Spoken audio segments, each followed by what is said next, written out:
নির্বাচনের সুষ্ঠু পরিবেশ ও সমতা নিশ্চিত না হলে গ্রহণযোগ্য নির্বাচন সম্ভব হবে না বলে মন্তব্য করেছেন জামায়াতে ইসলামের কেন্দ্রীয় সহকারী secretary general AHM Hamidur Rahman Azad. আজ বৃহস্পতিবার প্রধান নির্বাচন কমিশনারের সঙ্গে বৈঠক শেষে সাংবাদিকদের তিনি এসব কথা বলেন।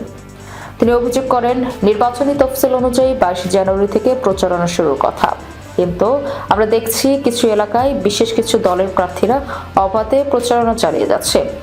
অন্যদিকে আমাদের দলের প্রার্থীদের বিরুদ্ধে মিথ্যা অভিযোগ দিয়ে হয়রানি করা হচ্ছে। দলীয় সভা সমাবেশ করলেই হামলা দেওয়া হচ্ছে। ম্যাজিস্ট্রেট ও নির্বাচনী কর্মকর্তারা স্বতঃপ্রণোদিত হয়ে হয়রানি করছেন।